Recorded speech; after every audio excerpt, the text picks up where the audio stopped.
O Senhor esteja conosco. Ele está no meio de nós. Proclamação do Evangelho de Jesus Cristo segundo Mateus. Glória a vós, Senhor.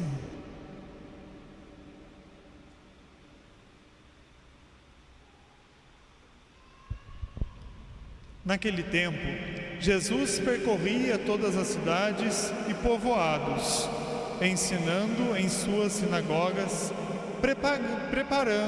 pregando o Evangelho do Reino e curando todo tipo de doença e enfermidade.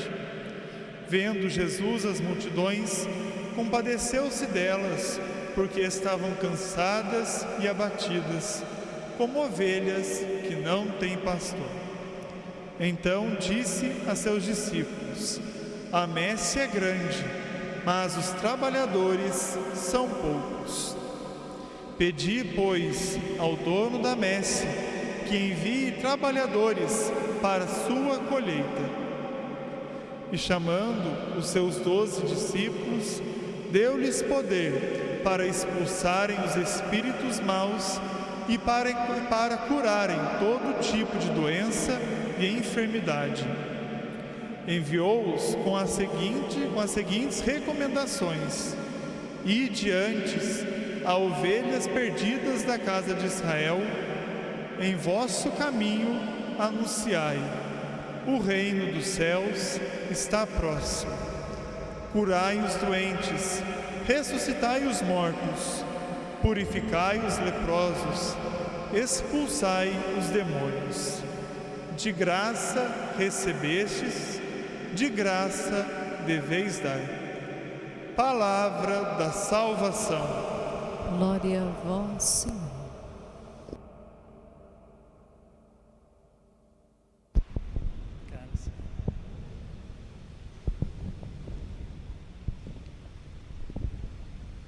Queridos irmãos e irmãs, devotos de São Frei Galvão, e hoje é o primeiro dia da novena da Imaculada Conceição. Olha, estamos na primeira semana do Advento e o Evangelho sempre nos traz um propósito, um pontinho para a gente trabalhar e preparar o nosso coração para receber o menino Jesus no Natal. O que a Palavra de Deus propõe hoje como exercício espiritual para a gente preparar o nosso coração no tempo do Advento são duas palavras: é a comoção e a compaixão. Se comover com a dor do outro, sentir compaixão do sofrimento do outro. Esses dois sentimentos a gente vai trabalhar a partir de hoje. Por quê? Porque são dois sentimentos que às vezes a gente vai deixando de lado. A gente não sente mais comoção pela dor do outro e compaixão pela dor do outro, tá bom? Olha, em Isaías diz comoção. O povo de Sião, não chores, pois o Senhor, o menino Jesus, se comoverá. O Senhor se comoverá à voz do teu clamor, do teu sofrimento, e dará chuva para as sementes e o fruto será abundante, né? A lua brilhará como a luz do sol e o sol vai curar vossas feridas com a vinda do menino Jesus. Então o próprio Deus se comove com o nosso sofrimento. E no Evangelho de Mateus, Jesus também sente compaixão.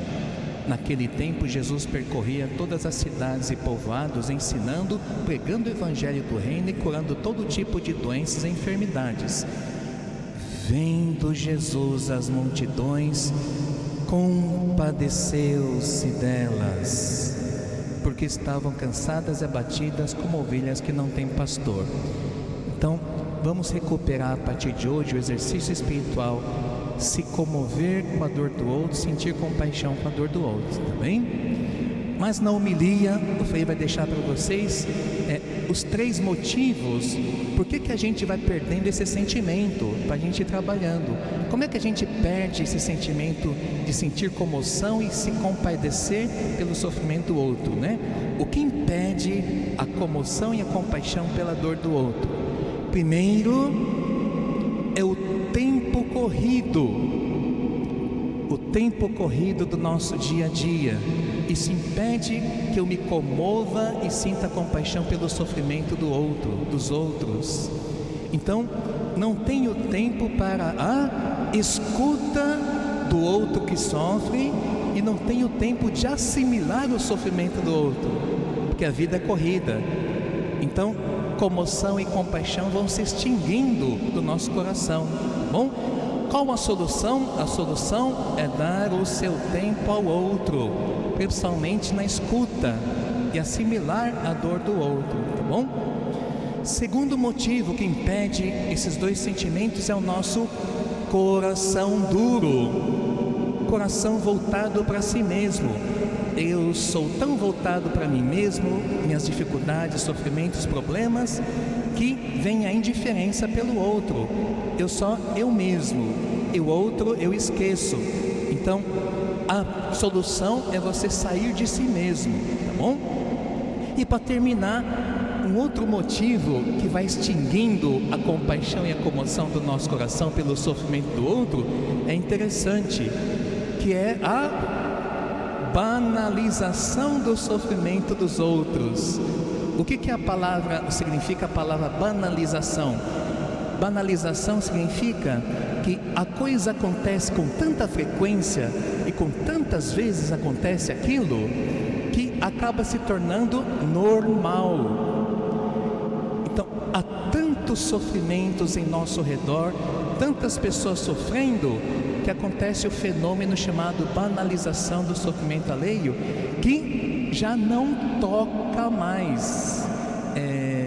Já está envolvido com o sofrimento ao redor de você, que vem um que sofre, é o mais um que sofre, e já não me comove, já não sinto mais compaixão, porque virou normal. Não sei se vocês entendem isso.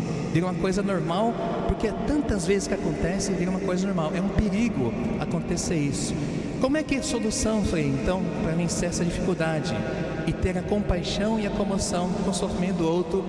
É você ver cada pessoa como uma pessoa única para Deus e para você.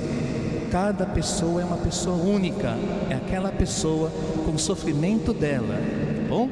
Aí ajuda bastante. E hoje o tema do primeiro dia do Tríduo da Imaculada Conceição, o tema é Maria cheia do Espírito Santo. Por que ela é cheia do Espírito Santo? Por vários motivos. Por causa da sua humildade, e através da humildade a gente pode ficar cheio do Espírito Santo também. Por causa do seu sim constante diário, seu sim para Deus, faça-se em mim segundo a tua palavra, isso a deixa cheia do Espírito Santo. E o terceiro é o motivo da sua celebração, Imaculada Conceição. Ela foi concebida sem o pecado original, né? O maligno conseguiu colocar o pecado original em todo mundo, menos nela. Por isso que o maligno tem pavor dela, ela esmaga a cabeça da serpente. Tem esses três motivos: a humildade, o sim dela e porque ela foi concebida sem pecado original. Aí a gente pode perguntar, mas Frei, mas qual o mérito de Nossa Senhora ter nascido sem o pecado original? Se eu nascesse sem o pecado original, ficaria fácil. Eu seria santo, ficaria cheio de Espírito Santo. Não é assim? A gente pensa assim, né? Mas não. Foi um privilégio que Deus dela pelos méritos de Jesus, que havia vivido dentro do ventre dela. Mas qual o mérito de Maria nascer sem o pecado original? O mérito dela foi permanecer imaculada até o fim. Uma coisa é receber o privilégio de nascer sem o pecado original. Outra coisa é o mérito dela, é permanecer imaculada até o fim da vida. Esse permanecer é a nossa luta diária de santidade também, tá bom? Então a gente pode ficar cheio do Espírito Santo, a exemplo dela. Humildade, o sim diário, a gente ter apagado o pecado original com o nosso batismo e permanecer junto com ela, permanecer também, entre aspas, imaculados, com o auxílio dela também, tá bom? Que Nossa Senhora Imaculada Conceição abençoe a cada um de vocês e seus familiares neste tríduo. Louvado seja nosso Senhor Jesus Cristo.